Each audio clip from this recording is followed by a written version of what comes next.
Bonsoir les Européens et bienvenue dans ce nouvel épisode de Fréquence Occident Express. En ce moment, on cartonne, on enchaîne, il y a de l'inspiration et aujourd'hui, nous allons vous offrir un moment exceptionnel en compagnie de 3 camarades de Marseille. J'ai nommé Cyborg, Klaus et Roland. Salut à vous les gars. Salut. Salut. Bon, je suis très content de vous recevoir parce que vous avez bien bossé votre thème. C'est la société post-apocalyptique à travers notamment les films. Ce soir, nous allons étudier plus particulièrement l'univers de Mad Max.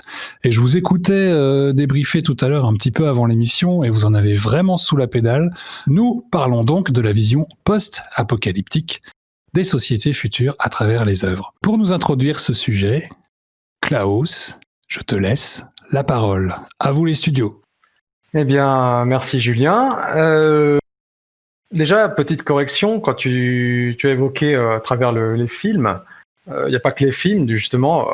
Pour la première partie, nous allons évoquer effectivement Mad Max, effectivement essentiellement des films. Il y a un jeu d'ailleurs pas mauvais d'ailleurs.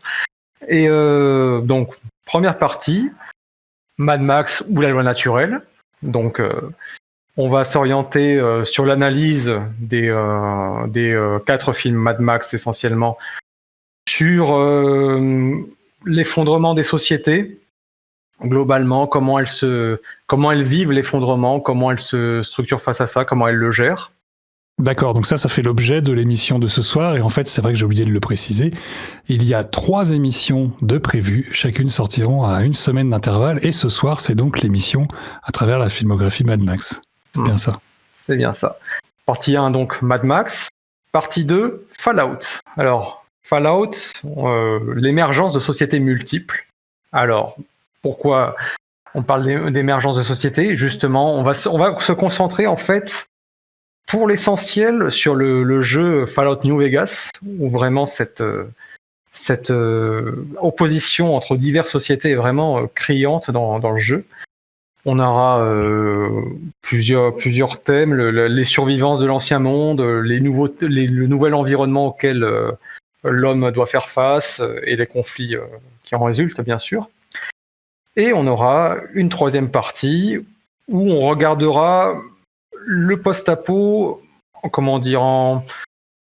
comparaison avec notre monde. Voilà, on a dit prémonition ou projection. Donc, qu'est-ce qui justifie la littérature post-apo? Qu'est-ce qui est vrai, qu'est-ce qui est faux dedans? Quelles sont les limites de son analyse? Et après, on conclura là-dessus. Voilà. Pour introduire le thème de l'effondrement, je vais te laisser la parole, Cyborg. Pour l'effondrement, on va dire qu'il y a beaucoup d'écoles dans le post-apo, et on peut partir en fait du très simple. Ça a été la guerre et il ne reste plus rien. On peut avoir alors là, ce sera plus pour ce qui est du post-apocalyptique horreur, donc un virus, une maladie ou quelque chose de naturel qui prend le contrôle sur la société et qui la détruit complètement, ou bien des effondrements un peu plus pernicieux du type un effondrement financier et sociétal tout simplement. Pour Mad Max, on va dire que c'est un peu le mélange de l'effondrement financier et de l'effondrement militaire, dans le sens où on nous dit, alors on nous donne des indices dans le 1 et le 2, puis on nous explique dans le 3 qu'il y a eu un conflit entre deux grandes nations qui est resté pendant très longtemps et qui a amené à un effondrement donc financier et à des conflits armés. Et c'est ce qui nous intéresse aujourd'hui. Dans le premier film Mad Max, on voit très clairement que l'apocalypse n'a pas eu lieu. On est encore avant l'apocalypse. On voit déjà les effets de la déstructuration des sociétés. Il y a dans Mad Max, effectivement, à l'effondrement matériel, j'ai envie de dire, se rajoute un effondrement social qui commence dès avant l'apocalypse. On voit vraiment cette désagrégation. Oui, on n'a pas encore, on n'a pas, entre guillemets, si on veut prendre une image, la bombe qui est tombée sur la société et qui a tout rasé. Il y a d'abord les hommes qui eux-mêmes se sont effondrés psychologiquement et moralement et qui donc amènent au statu quo de Mad Max 1, quoi. Et après, effectivement, ça s'enchaîne graduellement avec Mad Max 2 et le 3 et plus tard et plus violemment Fury Road. En effet, l'effondrement dans Mad Max 1, c'est un effondrement moral, c'est un effondrement... la société tient encore. Si vous regardez le premier Mad Max, on voit les gens continuer à vivre, mais en fait, on a des groupes littéralement de hors-la-loi, sans foi ni loi, une bande j'allais dire de sauvages qui agissent comme des animaux, et c'est ça qui a choqué d'ailleurs les spectateurs lors du premier Mad Max. On voit des gens qui arrivent, qui attaquent, qui agressent, qui pillent, qui violent, et il n'y a aucune raison valable. C'est pas une guerre. La société n'est pas détruite au point où les gens doivent survivre. C'est littéralement une bande hors-la-loi. C'est ça qui choque dans le premier. Dans le 2, on arrive déjà chez des gens, c'est un conflit de survie. On a des gens qui ont des ressources face à des gens qui n'en ont pas, et c'est une guerre de la ressource. La ressource dans le 2, c'est le pétrole et les vivres, et ça commence dès le début du film. Ouais, mais sans trop anticiper, effectivement, on voit ce qui est vraiment marquant dans Mad Max, le premier film, c'est qu'on voit vraiment, c'est que les autorités sont toujours là, il y a toujours la police. Je veux dire, Max, il est policier. Ça, il commence, il est policier. Et on en parlait, on en parlait avant, Roland, c'est que moi, ça me fait penser à Tropa de Élite, excellent film que je vous conseille. C'est que à un moment donné, l'un des personnages de Tropa de Élite dit les policiers ont des familles, eux aussi risquent leur vie. Et c'est criant dans Mad Max. C'est-à-dire qu'en fait, on voit la police qui est là, qui tente d'empêcher les gangs de faire la loi, de ravager, de piller, tout ça. Mais en fait, elle est au même niveau que les gangs. En fait, l'autorité, ils ne sont pas au-dessus. Ils sont vraiment à leur niveau et ils se battent comme en fait un gang rival le ferait. C'est ça qui est terrible. Pour ceux qui sont intéressés par la cinématographie qui sera évoquée dans cette émission, la liste de films qui vont sûrement être évoqués, Tropa de Élite, c'est un film brésilien dont le titre français est Troupe d'élite. Il est sorti en 2007 et vous pouvez le trouver assez facilement. Je te laisse reprendre. Oui, merci Julien. Oui, je disais justement, et ce que tu as évoqué, Roland, c'est très juste, c'est que on voit, comment dire, la déconnexion totale des protagonistes. C'est-à-dire que effectivement, les policiers, Max en tête, il ne veut pas risquer la vie de ses proches, sa vie et la vie de ses proches. C'est-à-dire que il quitte la police pour se protéger, pour protéger les siens. C'est-à-dire qu'en fait, la police n'est plus gage de sécurité. Elle est au contraire un signe de danger. Et on voit vraiment ça, qu'il n'y a plus de convention normale d'une société. Il n'y a plus d'ordre vraiment. Il n'y a plus de maîtrise. Non seulement il n'y a plus de maîtrise sociale, mais il n'y a même plus de maîtrise au niveau des individus qui sont d'une sauvagerie, mais incroyable. Je veux dire, il faut voir le gang. Vraiment, il faut voir le gang dans le premier film, qui est d'une sauvagerie, mais qui dépasse largement les autres films Mad Max, qui sont pourtant bien violents. Et d'ailleurs, si je peux me permettre, le gang dans le premier film, il commet des actes qui seraient aujourd'hui de toute façon impossibles à mettre dans un film. On a un viol qui est montré quasiment en entier, on a des meurtres qui sont sans être gore, qui restent très graphiques, et puis on a vraiment un sadisme de leur part qui est visible, et on sent qu'ils prennent plaisir à ça, quoi. Et d'ailleurs, c'est très contrasté avec quand Max décide de mettre sa vie de famille en avant, le ton du film change drastiquement, où d'un coup on a des musiques très, on va dire, romantiques, très très douces, alors que tout le reste du film est très brut. On est dans un clip de heavy metal des années 80, alors que on est vraiment quand Max veut sauver sa femme et qu'ils sont dans leur maison, on est dans un film romantique tel qu'on peut encore le voir aujourd'hui, quoi. Et là, la différence est très notée. Oui, c'est vrai que comment dire, la dimension sonore du film est très importante parce qu'effectivement, quand c'est le danger qui règne, on a une musique très, de ce que je me souviens, on a d'un côté une musique un peu mécanique, qui évoque vraiment le bruit des moteurs, etc. Alors qu'effectivement, dès qu'il se retrouve avec sa femme, ça part déjà on est beaucoup plus doux. Il y a des instruments quand on est avec sa femme, et ça c'est très marquant parce que c'est très mélodieux en fait. Alors Ouais. les gangs et tout ce qu'on entend autour, donc quand je dis les gangs, c'est aussi bien les policiers que les antagonistes. C'est très brutal, c'est des marteaux qui tapent et toutes ces percussions. Ouais. On voit la différence. Ouais. Et justement, on peut faire la transition avec notre prochain thème, c'est que il y a un point dans le premier film Mad Max qui est qu'en fait l'apparence physique des personnages n'est pas vraiment les personnages que ce soit bons ou gentils sont pas vraiment ils ne dénotent pas vraiment par leur apparence, ils sont relativement banals.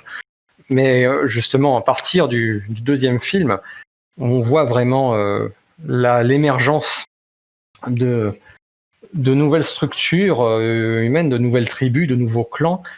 Là, on voit vraiment le visuel rentre vraiment en ligne de compte. C'est vraiment dans le deuxième film, pour un petit résumé rapide, en gros, Max trouve une cité, une mini-cité remplie à ras-bord de réserves de nourriture et de pétrole, et qui est assiégée par une tribu nomade, on va dire, une espèce de mi-tribu, mi-gang, on va dire, une tribu de pillards, en fait, qui cherche à récupérer ses ressources. Et vraiment, la première chose qui saute aux yeux quand on les regarde, c'est la différence physique entre la tribu qui tient sa cité, qui, elle, est sédentaire, qui est vêtue de blanc, ça se note, alors qu'en face, ils sont essentiellement vêtus de cuir noir, dans un style un peu homo-érotique, on va dire. C'est vraiment cet aspect saute aux yeux dès le début. On a presque des hippies en fait face à des jeunes punks, qui se retrouvent d'ailleurs dans la société à laquelle, au moment où le film sort. C'est-à-dire qu'on a encore cette vieille génération qui, pendant les années 60, était en mode peace and love, et les jeunes, leurs enfants qui se sont rebellés face à ça, qui vont acheter des motos, qui vont écouter du rock, mais du rock plus violent. Et on voit vraiment que ça a été codifié dans Mad Max 2. Et ça, c'est très intéressant de le noter. En effet, dans Mad Max 2, c'est assez impressionnant parce que on a deux grands archétypes. D'un côté, on a la colonie, les sédentaires, comme vous dites, en blanc, qui ont des belles chevelures, qui, même si on sent qu'ils ont survécu à toute cette misère, ils sont bien portants. Je veux dire, même dans le groupe des gentils, parce que ce sont les protagonistes, on a le mécanicien qui est handicapé moteur, il fait mieux portant que les mecs qui peuvent bien courir du camp des méchants. Les coupes de cheveux, les méchants des crêtes, c'est des punks, comme disait Cyborg. Et c'est pas un choix anodin, surtout l'Australie, tout ce qui est mode anglo-saxonne, arrivé en retard par rapport aux USA et en Angleterre, du fait de leur éloignement. Et voilà, on a la mort du mythe hippie face aux Vandales, mais les deux camps cherchent à survivre. C'est ça vraiment qui choque entre le 1 et le 2, c'est que dans le 1, on a des brutes qui tuent sans raison, et tout rapport avec la société moderne est à proscrire.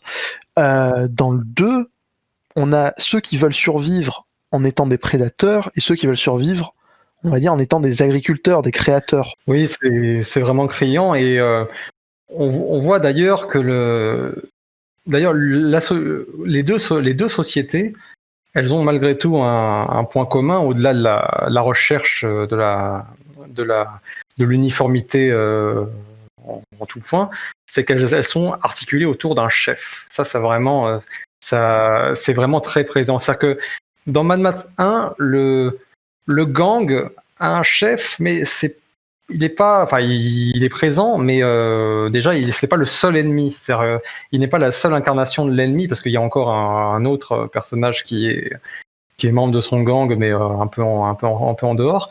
Alors que dans Mad Max 2, déjà, on voit que les chefs sont vraiment le centre de tout pour ces tribus en constitution. C'est on a le seigneur Humungus du côté des punks entre guillemets, et on a Papageno qui lui est qui est une figure paternelle, hein, vraiment, on le voit, c'est très présent, qui gère vraiment la tribu d'agriculteurs du pétrole. On a d'ailleurs, si je peux me permettre, dans l'imagerie, même si on oublie le côté punk, en fait, ça fait très fortement penser à des chefs qu'on pourrait retrouver dans Conan ou dans des films d'aventure qui sortaient à la même époque. C'est-à-dire le chef à moitié nu qui est une montagne de muscles et qui est considéré comme le méchant, contre la belle civilisation de gens blonds habillés en blanc qu'on retrouverait sur une planète de Star Trek. Et ça justement, je trouve que voilà, on voit vraiment le contraste qui s'est créé. Ouais. Et d'ailleurs, le point intéressant, c'est on voit que c'est un monde dans lequel la règle de base, c'est vraiment le rapport de force. C'est-à-dire qu'il n'y a vraiment rien d'autre. C'est-à-dire que dès la première scène dans Mad Max 2 où on voit l'affrontement entre ces deux tribus, c'est la tribu de punk qui assiège nos agriculteurs du pétrole et qui leur demande de leur abandonner leurs ressources sous peine d'être tués. Il n'y a pas d'autre justification à cela. Il n'y a pas de comment dire. Ce n'est basé sur rien d'autre que nous avons besoin de ces ressources. Nous allons les prendre parce que nous sommes plus forts que vous. Et il demande à cette tribu de s'en aller, avant tout pour s'économiser, parce qu'ils ne veulent pas avoir de pertes, évidemment. Dans cet univers hostile, il vaut mieux avoir le nombre avec soi. Mais on voit, c'est vraiment... Leur mode de fonctionnement est comme ça, au-delà non seulement vis-à-vis de leurs adversaires, mais vis-à-vis d'eux-mêmes. Par exemple, dans l'un des soldats de Humungus, Wez, qui est un peu la figure du guerrier fidèle du grand chef, mais il est turbulent, c'est un soldat turbulent, et sa petite copine se fait tuer avec un boomerang, et il pète un câble, hein, très clairement. Il veut attaquer tout de suite, il veut les tuer, il ne veut rien entendre. Que fait Humungus ? Il fait 2 têtes de plus que lui, il l'attrape, il lui dit de se calmer, il lui ordonne de se calmer, et évidemment, pas le choix, hein, c'est vraiment D'ailleurs, on le voit aussi, sans trop anticiper, on le voit dans Mad Max 3. Dans Mad Max 3, clairement, le personnage joué par Tina Turner qui veut récupérer la raffinerie qui est dans le sous-sol, veut la récupérer, mais quel est le grand obstacle à cette annexion ? C'est un grand mec baraqué, tout simplement. Il n'y a rien d'autre. C'est vraiment le rapport de force le plus strict. Et d'ailleurs, dans le 2, un fait marquant, quand ce fameux soldat veut attaquer le village, entre guillemets, de la civilisation, Humungus l'attrape et l'étrangle. Il le prend à la gorge. Ouais, c'est ce que j'ai dit, je l'ai mentionné. Prendrait un autre pour le dominer. Il y a vraiment un rapport de domination primaire, on va dire. D'ailleurs, sans trop interpréter, le côté un peu culture homosexuelle, un peu homoérotique de cette bande de punk, ça fait vraiment, il y a un côté vraiment domination physique. On le voit, on voit qu'ils sont tactiles, on va dire. Comme, je réagis à ça. Wez, qui est l'antagoniste de Max, tandis que Mungus est l'antagoniste du groupe. Wez, il a son protégé, et c'est le protégé du Mungus. C'est un groupe déviant, mais qui est soudé. On voit alors que le groupe de Papayagos, on a des femmes, on a des vieillards, mais c'est un groupe qui est uni par la volonté de survivre. En fait, on voit que la volonté de survivre et le besoin d'attachement, d'un côté, ça nous donne un groupe sain, et de l'autre, un groupe malsain. Déjà, truc bête, il n'y a pas d'enfants dans le groupe des nomades. Les enfants sont dans le groupe des sédentaires. Alors que dans Fury Road, les enfants sont du côté du seul groupe stable qui reste, qui est l'antagoniste du film. C'est le groupe d'Immortan Joe. Oui, c'est vrai, mais en même temps, on peut aussi, on peut aussi y voir un peu une référence, j'ai envie de dire, si on prend les légendes de l'histoire romaine. Après tout, tu prends Romulus qui voilà, le fameux enlèvement des Sabines. En fait, à la base, ce n'est que les Latins ne sont qu'un groupe d'hommes, ils n'ont pas de femmes. Et en fait, ils sont nomades, en fait. En récupérant les femmes, ils deviennent sédentaires. Et on peut dire qu'en quelque part, que Humungus, en récupérant la réserve de pétrole et tout ça, peut mener sa tribu à devenir sédentaire. Oui. Et on va pas se mentir non plus. Quand on voit le style et justement les actes de la tribu du Mongus, on est plutôt bien content qu'il n'y ait pas d'enfants parce qu'on se demande qu'est-ce qu'il serait capable de leur faire. Donc on va dire que c'est un bon point. Pour enchaîner, il y a un point fondamental. Alors on n'a pas évoqué la figure en termes de figure, on n'a pas évoqué la figure d'Immortan Joe, mais dans le film Mad Max Fury Road, mais on le fera après, je pense, parce que d'abord, j'aurais parlé justement le grand enjeu de toutes ces tribus qui s'affrontent, effectivement. En fait, concrètement, c'est la gestion de la pénurie de ressources. C'est qu'en fait, on est dans un monde où tout est rare.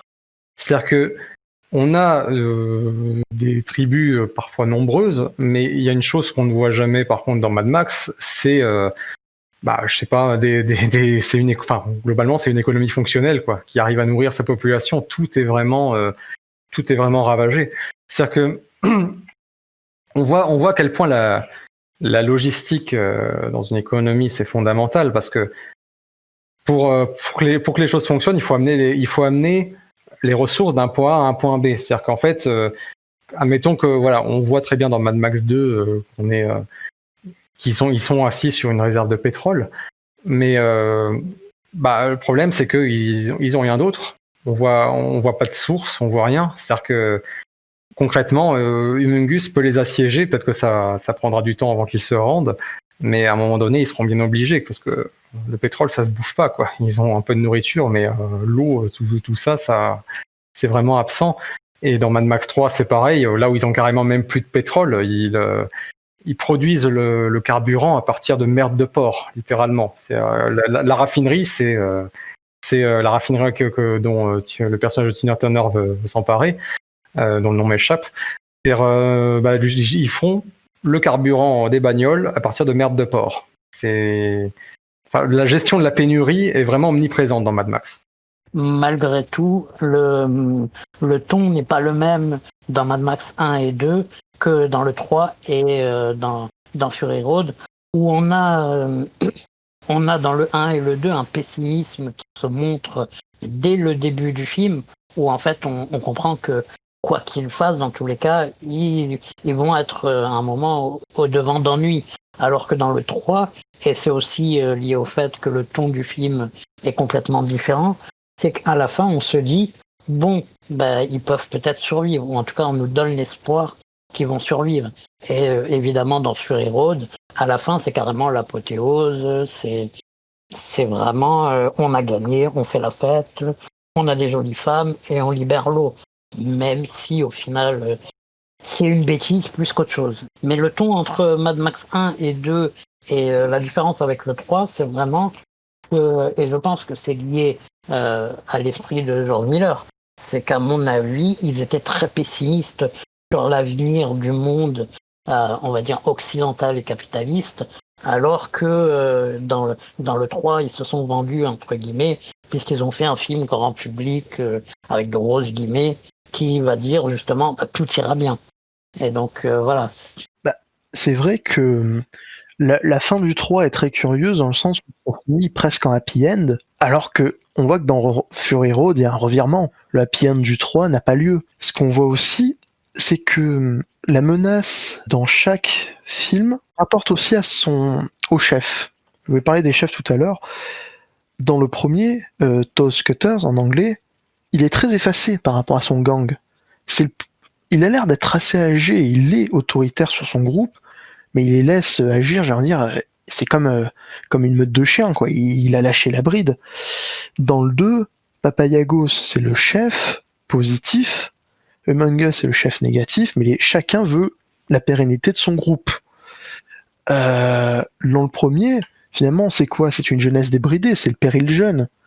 Dans le 2, c'est le péril, c'est le destructeur face au créateur. Même si le créateur n'est pas si viable, mais on dit à la fin du 2 qu'ils partent fonder d'autres colonies, quoi. C'est un péril. Dans le 3, le péril, c'est encore la guerre des ressources, parce que c'est s'emparer de la raffinerie. Tina Turner, c'est un chef mirobolant, c'est un peu excentrique. Mais le 3 est... Entité. Il s'appelle Tina Turner, le nom de ce personnage, c'est Entité. Mais et après on a le 4 où la menace c'est le groupe. Je veux dire, le 4 c'est très particulier parce que les méchants contrôlent la ressource, ils contrôlent la calorie, comme dirait un certain expatrié en Hongrie. On a en fait, comment dire, le status quo des débuts de film. Dans le 1, c'est une société qui a encore des ressources mais qui est en train de péricliter. Dans le 2, les gentils ont la ressource, les méchants veulent la prendre. Dans le 3, tout le monde veut la ressource, qui appartient à un groupe tiers. Et le 4, c'est les méchants ont la ressource, et les gentils veulent s'emparer de cette ressource. Il y a un revirement au fur et à mesure de la progression de l'apocalypse. En fait, c'est dans Fury Road, les méchants ont la ressource, c'est vrai, mais en fait, les gentils, entre guillemets, ils s'emparent des ressources en fait, presque par défaut, parce qu'en fait, leur plan de base, c'était vraiment de s'en aller. Et c'est Max qui, pour le coup, ne ressemble pas aux 3 premiers films, puisqu'il aurait plutôt tendance à les encourager à fuir. Là, leur dit non, retournez à la ville, récupérer les ressources pour vous, quoi.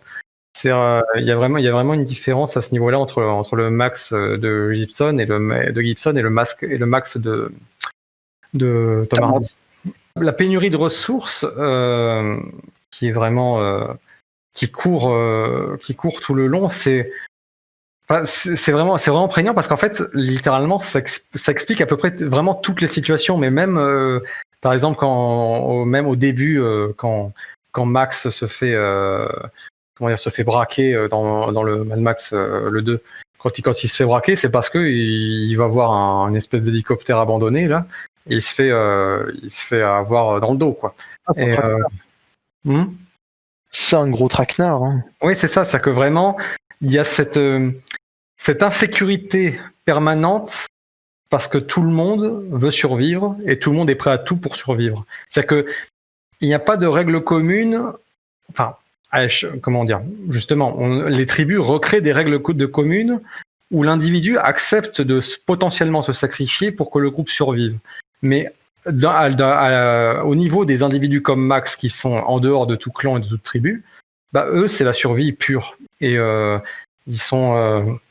Alors Max est un personnage entre guillemets gentil, donc il ne va jamais trop loin pour survivre. Mais d'autres personnages, le personnage de l'aviateur, là, lui, par contre, n'hésite pas. Et c'est vraiment présent. Mais regarde, l'aviateur, ironiquement, Max, qui est l'homme sans nom, hein, on va dire c'est vraiment l'archétype de l'homme sans nom. Si lui, on connaît son passé, à la différence de la plupart des hommes sans nom du cinéma, surtout de western, Max crée une rédemption chez l'aviateur. Pourquoi ? Parce que le personnage de l'aviateur, au début, est un individualiste, il fait des traquenards pour piéger des autres survivants et prendre leurs ressources. Et la correction que lui impose finalement Max le pousse à de développer une responsabilité, et à la fin, c'est lui qui devient le chef. Mais justement, ce qui est intéressant, c'est que pourquoi l'aviateur accepte cette rédemption? Parce qu'il a accès à une femme. C'est la femme qui le motive. C'est vraiment, là, on est dans un schéma, pour le coup, hyper archaïque. C'est que l'homme accepte de renoncer à sa bestialité, son côté égoïste, etc. Et pourquoi? Parce qu'il veut prendre une femme, et que pour obtenir une femme de manière durable, il faut s'insérer dans une société. On ne peut pas, à moins d'être vraiment seul sur une île déserte, on ne peut pas convaincre une femme de nous suivre. Pour une simple raison, c'est que si vous êtes une personnalité anarchique et prête à tout et n'importe quoi pour survivre, la femme, elle va vous regarder, elle va dire ouais, peut-être qu'un jour il va me sacrifier moi. Donc il accepte de mettre de l'eau dans son vin pour avoir accès à la femme et à la reproduction. Et surtout, c'est ce qu'on voit dans le 1, la femme a quand même, alors on va me dire que je caricature un peu, le but de la femme étant d'avoir des enfants.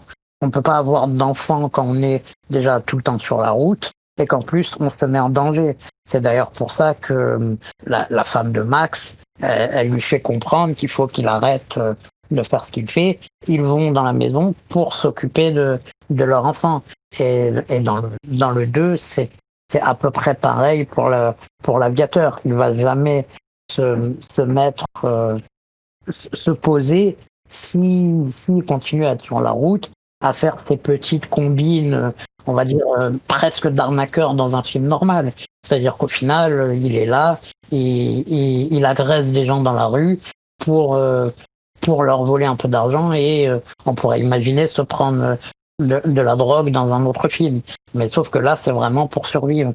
Donc s'il veut perpétuer, entre guillemets, on va dire sa lignée, il faut qu'à la fin, ils disent « Ok, je me pose, et pour me poser, je deviens le chef, et donc j'ai une femme. » C'est ça. Et d'ailleurs, pour revenir sur la notion de pénurie qui vraiment motive à peu près tout, elle est aussi à la source des nouvelles hiérarchies.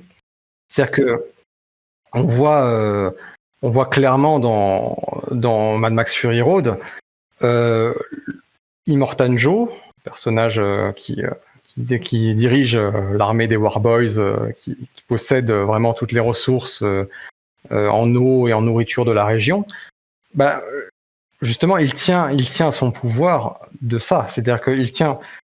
La hiérarchie qu'il a fondée est basée sur le fait que lui contrôle les ressources, il contrôle la répartition des ressources. C'est quelque chose de fondamental. D'ailleurs, à la base, parce qu'on voit plusieurs profils. À la base, Immortan Joe était un militaire qui a vécu l'effondrement, qui a vu la société s'effondrer. Humungus, il semblerait, de ce que j'ai compris, que lui aussi était un ancien militaire. D'ailleurs, il a une arme flambant neuve, on dirait une arme d'officier qu'il aurait récupérée. Peut-être c'est pas la sienne, mais en tout cas, il y a cet aspect-là. Et Entité dans le troisième film, elle, par contre, elle dénote un peu, c'est qu'à la base, elle n'était rien. Je pense qu'elle devait être, j'ai envie de dire, vu son déhanchement, elle devait probablement faire le trottoir. Mais et à la fin, elle s'est retrouvée chef de la plus grande ville du coin. Et parce que voilà, en fait, les anciennes hiérarchies basées sur le contrôle de la ressource ancienne, qui était l'argent, a disparu. Et maintenant, la nouvelle ressource, c'est la ressource elle-même, c'est-à-dire que ce soit l'eau, le pétrole, la nourriture, les animaux aussi. Après tout, dans Mad Max 3, Max, qui n'a plus de carburant, fait avancer sa voiture avec un attelage de chameaux. Chameaux qu'on lui volera et qui seront vendus dans une vente aux enchères. C'est vraiment les hiérarchies anciennes disparaissent et de nouvelles hiérarchies se mettent en place. C'est-à-dire, contrairement à ce que pourraient croire certains, l'effondrement des hiérarchies actuelles ne mènerait pas à un monde sans hiérarchie, mais plutôt à de nouvelles hiérarchies. Ça, malheureusement, peu de gens le comprennent. Mais d'ailleurs, je me permets juste de revenir sur le 2. Autant dans Fury Road, on est à l'après, c'est-à-dire qu'on a le contrôle sur la ressource qui a été fait, autant tout le conflit de Mad Max 2, c'est prendre le contrôle à l'échelle locale sur la seule ressource encore disponible, c'est-à-dire c'est le gros tank d'essence qui est au milieu de nulle part et qu'il faut absolument garder pour soi, quoi. Parce que si Humongous veut rentrer dans l'espèce de village, c'est vraiment pour prendre le contrôle de cette ressource. Et les beaux blonds tout propres, eux, justement, ils veulent la garder et donc asseoir leur domination. Et on a vraiment l'avant et l'après si on compare ces deux films. Donc, si on considérait que le 3 n'existait pas, ça pourrait presque, dans l'image, être une suite directe dans Fury Road. C'est-à-dire une fois que l'antagoniste, ou en tout cas un des chefs, a obtenu la ressource, qu'est-ce qui se passe? Et donc on arrive à Fury Road comme ça. Ce qu'on voit avec tous ces renversements de paradigme, finalement, c'est la société, boum, voilà, basculée, turnover total. Qu'est-ce qu'on a finalement dans la vraie société émergente dans Mad Max Fury Road? Parce que l'anarchie ne peut pas durer à long terme, et donc il y a une nouvelle autorité qui émerge. C'est que c'est une autorité de violence, mais une autorité rassembleuse. Comment rassemble Immortan Joe? Parce qu'il a la ressource, toutes les ressources, il a l'eau, il a l'arme, il a la nourriture, il a les vivres, il a les gens capables, en fait. Parce que la plus grande ressource d'Immortan Joe, au-delà de l'eau, c'est les gens capables. Ce qu'on voit, c'est que comment marchent les antagonistes de Mad Max Fury Road. On a 3 groupes, 3 grandes communautés qui sont alliées pour survivre. Le moulin à balles qui produit des armes, donc qui leur permet de se défendre contre tous les groupes de bandits extérieurs. On a le Gastown qui sert à ramasser le carburant, qui leur permet de tout faire, vu que le carburant, c'est la vie dans Mad Max. Ça a toujours été l'essence et la seconde eau dans Mad Max, même si là dans Fury Road c'est pas de l'essence, mais ça c'est technique. Et lui, Immortan Joe, c'est le leader religieux et le leader en fait du personnel. Qu'est-ce qu'il y a autour d'Immortan Joe? Il a ses soldats, les Warboys, qui sont dévoués à lui. C'est un culte du sacrifice. C'est un culte qui apprend à mourir pour son leader parce qu'on n'a qu'une demi-vie. Comme les Warboys sont condamnés par les radiations, ils vivent et servent jusqu'au bout. Et à la fin, c'est un sacrifice final et glorieux porté au Valhalla, ce qui est quand même pas un terme anodin. Ils sont pas envoyés au paradis, ils sont envoyés au Valhalla. On voit que Immortan Joe sait construire des mythes, hein. Mais en plus, il devient de ce fait le leader religieux. On sait, si on s'intéresse à l'univers de Mad Max, que Immortan Joe et le Major Kalachnikov étaient des soldats.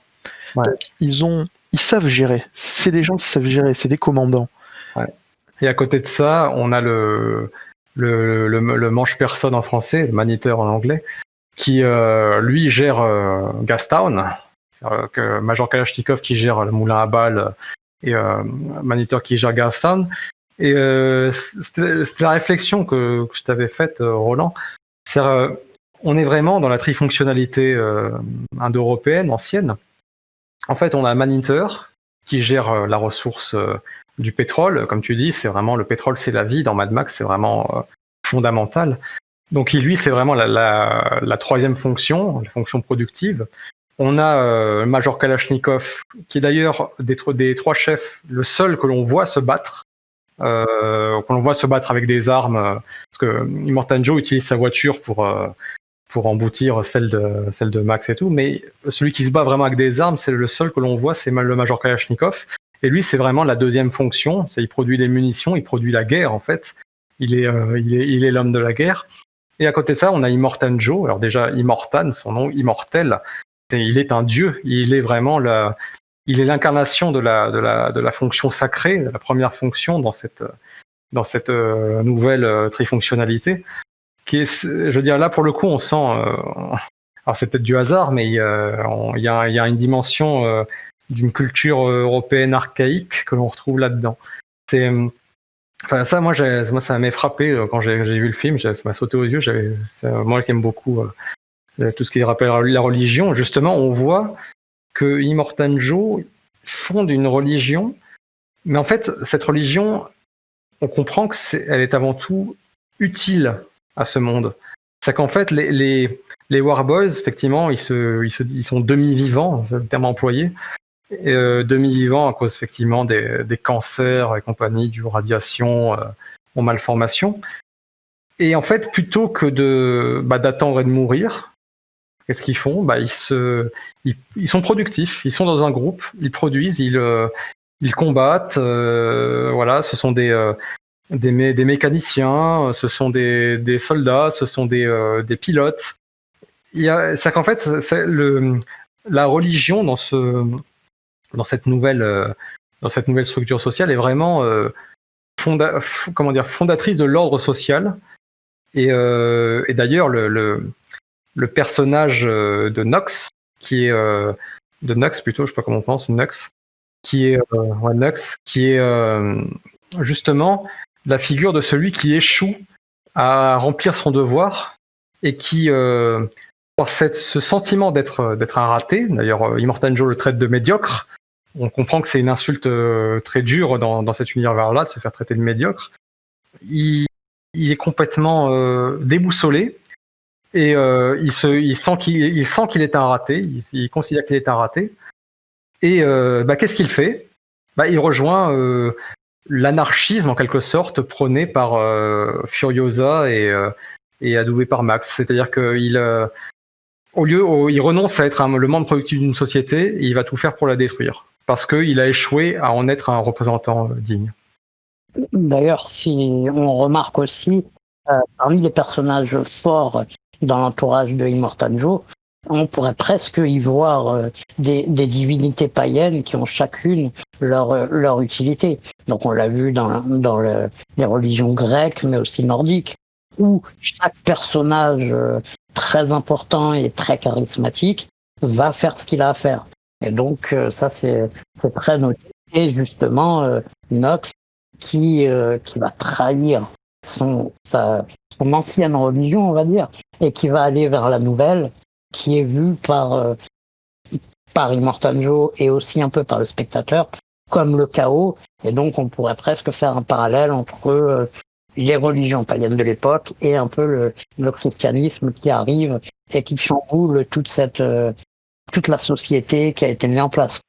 Ouais, alors ça, pour le coup, je pensais, c'est pas forcément criant. Je comprends ce que tu veux dire, mais oui, dans un sens, oui, dans le sens où les religions païennes à l'époque faisaient figure de tradition, de religion traditionnelle face à la nouvelle religion qui incarnait une forme de modernité. Et effectivement, la figure d'Immortan Joe qui a vraiment créé une structure religieuse, on pourrait même qualifier de rigide par certains côtés, de bien organisée, avec ses différentes figures, son après-vie, etc., ses valeurs. Effectivement, il se retrouve face à Furiosa, qui elle veut abolir tout ce que Immortan Joe a construit, quoi. C'est en fait là pour le coup on peut parler d'opposition entre le créateur qui sait qu'il est nécessaire, on va dire, de faire des sacrifices sur le plan des libertés et tout pour survivre dans un monde aussi hostile, et à côté de ça Furiosa qui dit oui, nous devons rester libres, nous devons refuser cet ordre que Immortan Joe nous impose, même si ça doit conduire à la destruction de la société. D'ailleurs, les femmes libérées par Furiosa répètent comme un mantra, nous ne sommes pas des choses, nous ne sommes pas des choses. J'ai envie de dire, le problème, c'est que dans une société aussi mise en péril par son environnement, la fonction d'une femme, c'est pas d'aller au combat. Alors, bizarrement, on peut dire que l'erreur d'Immortan Joe, au final, c'est d'avoir accordé à Furiosa, qui est une femme, de commander des hommes, et selon son propre système de valeurs, hein, bien sûr. Mais alors que finalement, il destinait plutôt les femmes en bonne santé à la reproduction. Alors après, peut-être que Furiosa, je connais pas trop le lore à ce niveau-là. Peut-être qu'elle ne peut pas avoir d'enfants, je n'en sais rien. Mais dans une société où pour faire simple, je pense que la moitié des femmes doivent être stériles et l'autre moitié doit donner vie à des enfants déformés.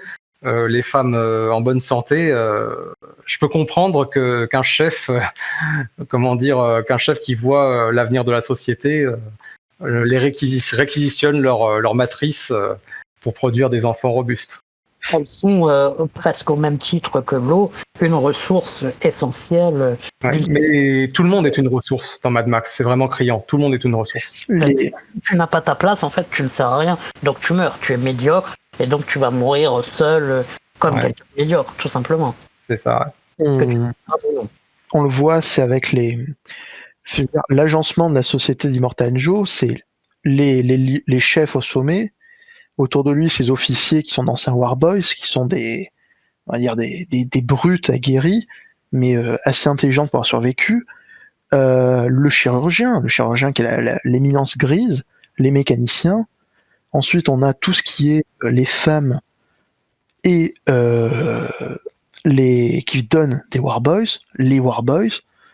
Et on a ceux qui travaillent, qu'on aperçoit brièvement dans le film, qui servent à récolter l'agriculture. Et en bas, dans la fosse, c'est tous les médiocres, les ratés, inutiles, trop touchés, trop dévastés. Et Immortal Joe préserve les ressources pour ceux qui sont utiles. En fait, c'est une société impitoyable, donc les chefs sont impitoyables. On ne peut pas faire d'utopie dans un monde dévasté, parce que la seule utopie que nous présente Mad Max est détruite quand ils arrivent. La fameuse vallée d'où vient Furiosa est stérile, et ce qui se passe, c'est que l'utopie, le rêve, en fait, dans Mad Max, les gens qui s'accrochent à un rêve échouent au final. C'est les gens qui restent terre à terre qui ont survécu. Je veux dire, même si Immortal Joe est vaincu, c'est son empire qui a été créé, et son empire ne pourra pas tenir très longtemps après lui.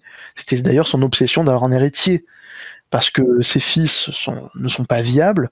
Le fait d'avoir un héritier, c'est d'assurer la poursuite de l'empire. Et son empire mourra après lui. C'est ça qu'on voit dans le film.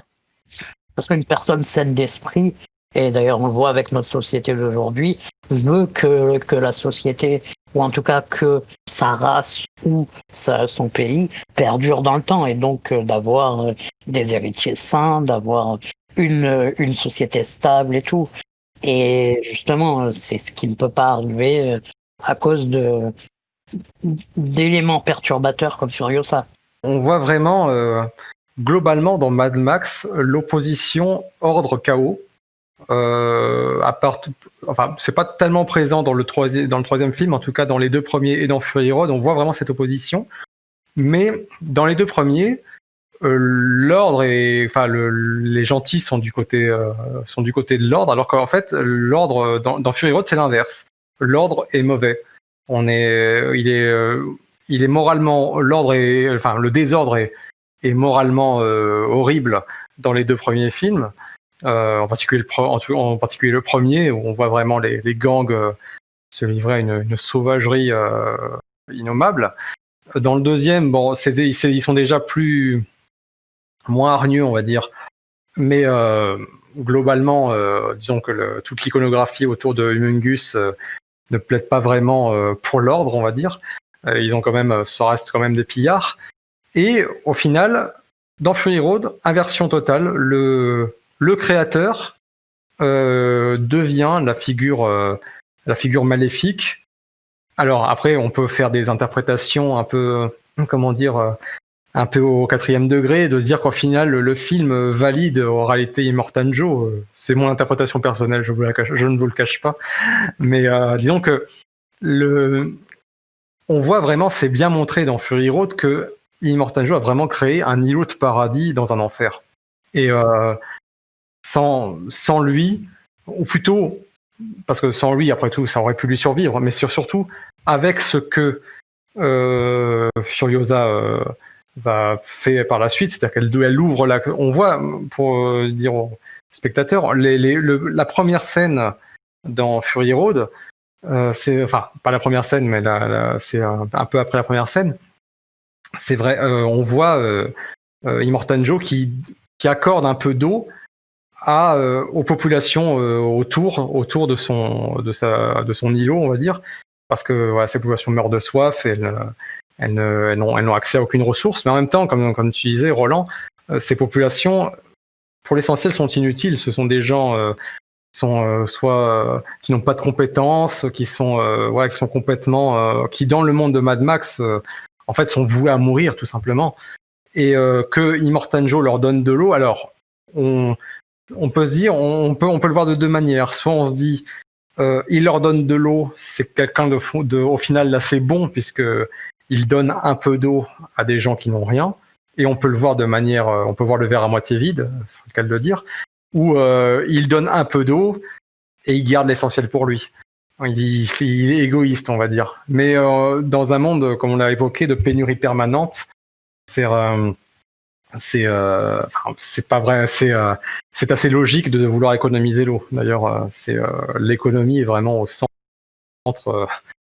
de Mad Max, d'économiser tout ce qu'on a pour durer le plus longtemps possible. D'ailleurs, peut-être on pourra conclure là-dessus, en tout cas de mon côté, c'est que comment Furiosa détruit l'ordre d'Immortan Joe. En fait, il y a une succession de morts. Le premier mort, en fait, dans les trois fonctions que j'ai évoquées, entre les trois premières, le premier à mourir, c'est le Major Kalachnikov, c'est-à-dire la fonction guerrière. D'abord, le guerrier meurt. Donc, on peut dire que symboliquement, le groupe a perdu son défenseur. Ensuite, le maniteur meurt, c'est-à-dire l'économie qui est, voilà, comme on a dit, qui est très importante dans ces temps de pénurie. Le gestionnaire meurt, donc probable famine annoncée, on va dire, en tout cas aggravation de la pénurie. Et la dernière figure, celui qui est l'âme du groupe, celui qui est vraiment le chef, la figure religieuse de tout cet ensemble, Immortan Joe meurt et il est exhibé devant la foule qui justement finit par avoir accès, toute cette foule de gens inutiles, hein, globalement, finit par avoir accès à ce petit îlot de paradis que Immortan Joe a construit et qui est maintenant entre les mains de femmes et de gens inutiles venus d'un peu partout. Toute comparaison avec le monde actuel, voilà.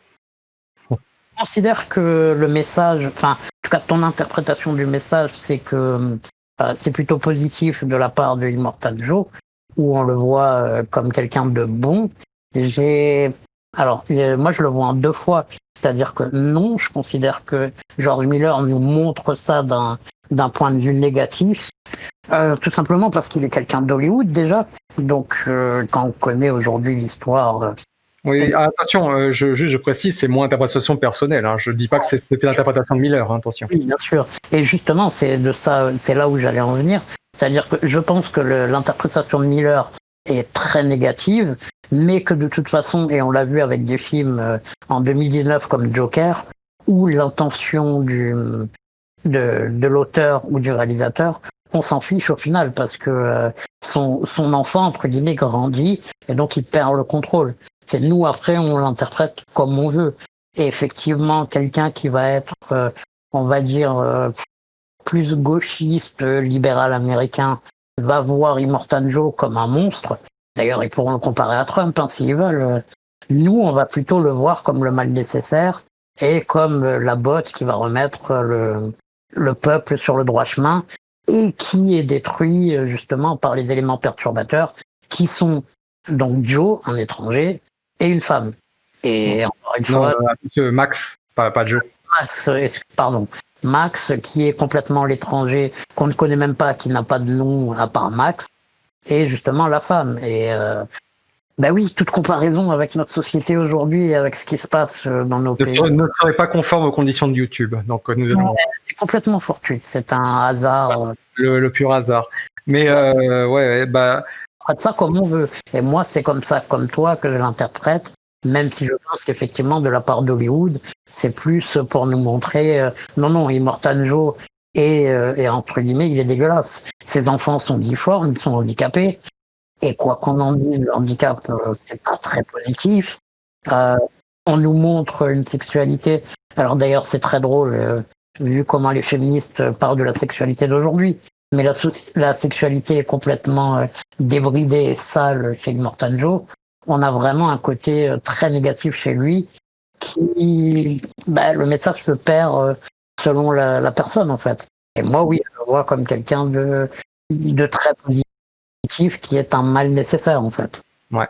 Et juste avant de te laisser conclure, Roland, tu disais que, par Immortan Joe, la comparaison avec Trump, je me souviens d'un mème où on voyait la comparaison, on voyait Trump avec le masque d'Immortan Joe. C'était en 2016 à l'époque. Mais je me suis dit, en fait, ça lui donne plutôt un air cool. En fait, j'ai 2 remarques à faire, mais les 2 sont liées. En fait, c'est que Furiosa, c'est un bug dans la matrice, parce qu'en effet, elle est, c'est la femme qui commande les hommes, mais c'est surtout qu'elle tourne kazakh, parce qu'on n'a jamais dit que Furiosa était maltraitée. C'est une chef. Ce que je veux dire, Furiosa, on est plus proche d'un duc qui renverse un roi, un paysan qui tue un dieu. Mais par contre, ce qui se passe au final, tu disais l'élimination des chefs. Moi, la très longue tirade de conclusion, c'est que Furiosa, avec l'aide de Max, parce que Max n'est qu'un accessoire de cette histoire. Max s'est retrouvé là par hasard, embrigadé dans toute cette affaire, et obligé de suivre, sinon il est balancé sur le côté de la route, ce qui arrive dans le film. En fait, Furiosa tue le guerrier avec Kalachnikov, tue l'artisan avec le maniteur, et elle tue Dieu en tuant Immortan Joe. C'est la mort de tous les tronçons de la société, et pour ça, et là pour conclure très vite, c'est en renversant le soldat, c'est Nox qui est rejeté, et donc, comme tout individu rejeté par les puissants, se met en opposition et cherche à nuire. Écoutez les gars, c'était passionnant, j'ai pris un réel plaisir à vous écouter là ce soir. Vraiment, c'est très riche, vous avez super bien bossé votre sujet, puis on sent que ça vous passionne aussi, donc merci beaucoup d'avoir accepté de venir et de faire partager tout ça avec moi et avec nos auditeurs. Merci à toi. Merci à toi, et on se retrouvera pour la suite sur Fallout. Voilà, tout à fait. Dans une semaine, 2e épisode, et la semaine d'après, 3e épisode. Alors, je voudrais signaler quand même à nos auditeurs dans l'intervalle que s'ils ont des questions ou s'ils veulent engager le dialogue avec vous sur la thématique de ce soir, ou les autres à venir d'ailleurs, ils n'ont qu'à écrire à la chaîne Fréquence Occident, à l'adresse habituelle, fréquenceoccident@protonmail.com, elle est en description, et on fera suivre les mails à qui de droit. Voilà. Eh bien, merci tout le monde et à très bientôt. Salut à tous. À plus. À plus.